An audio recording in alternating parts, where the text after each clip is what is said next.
right, let's talk about what happened before we go to the phones. Let's talk about what happened on Sunday. So this kid from Bowling Green, I think he goes to maybe South Warren, Christian Conyer, he picked Tennessee over Kentucky. He's ranked as the number one player in the state.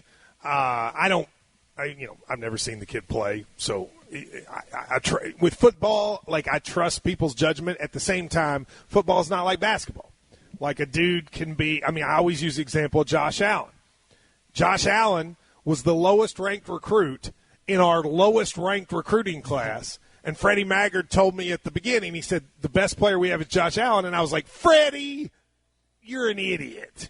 And, of course, he ended up being correct. So, who knows?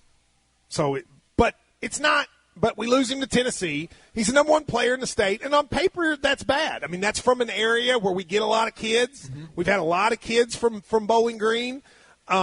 We have owned the state pretty much over the last few years, and we certainly haven't lost kids in Kentucky to Tennessee in a few years. So, that used to be what would happen 20 years ago.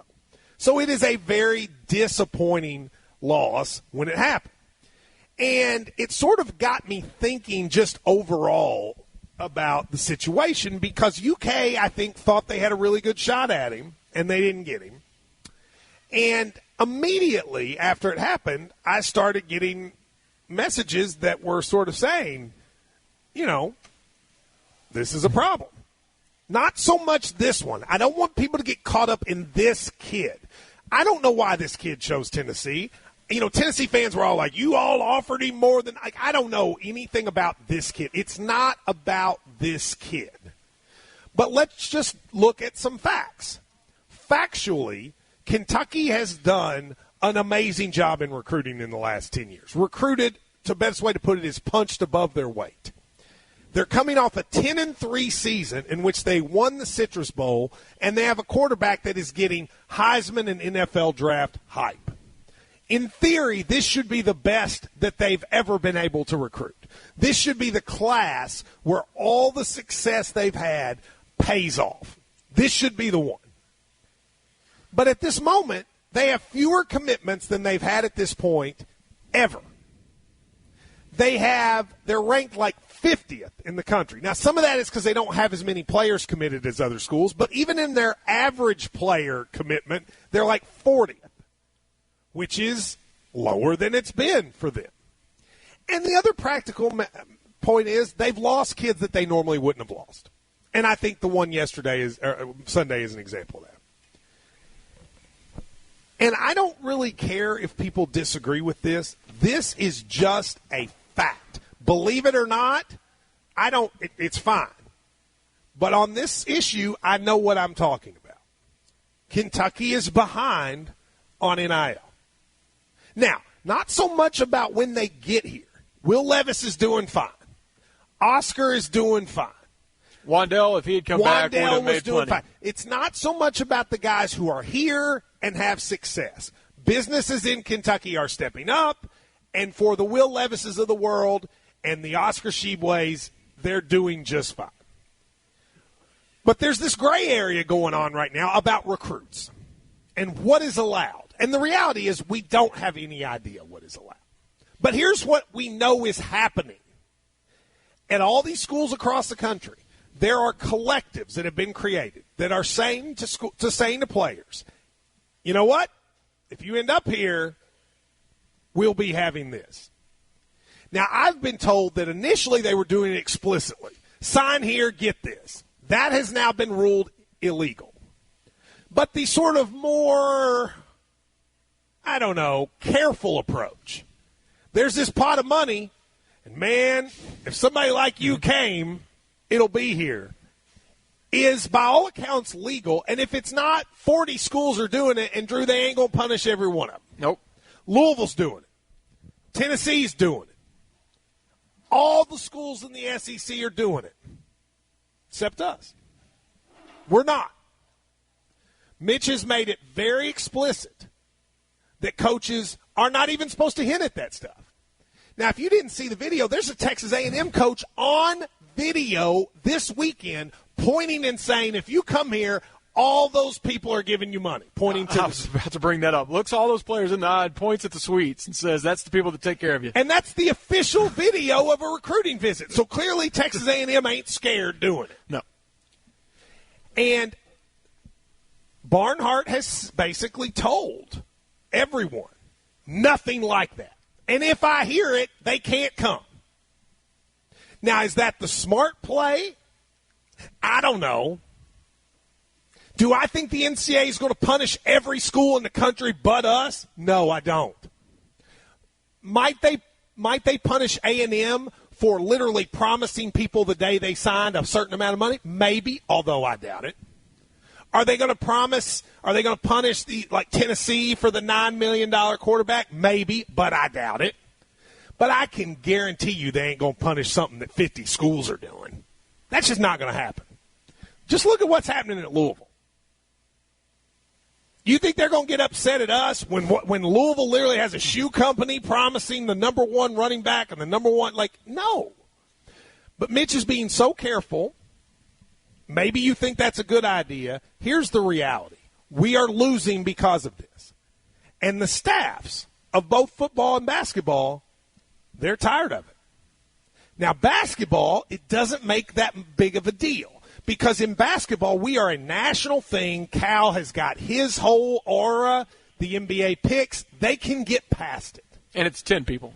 And it's 4 people in a class. And we have national advertisers that are interested in Kentucky guys. So even though they'd rather it not be like it is, they can get past it.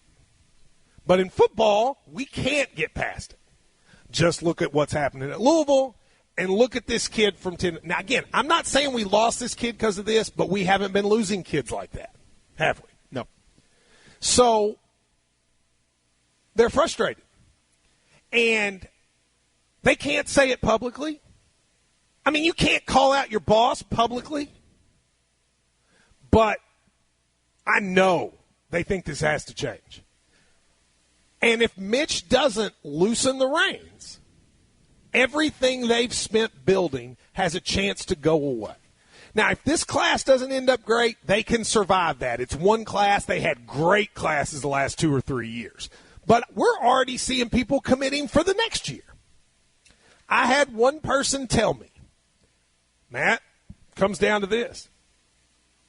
Our AD has publicly said he doesn't believe these guys should get anything. It was a painful press conference when they first announced NIL. He goes, do you not think schools are telling these kids, look, you go there, you're not going to make anything. You don't believe me? Their AD doesn't even want you to make anything. There's video of it. Now, I'm not saying that's how Mitch really feels, but that's what he said. That's what he said.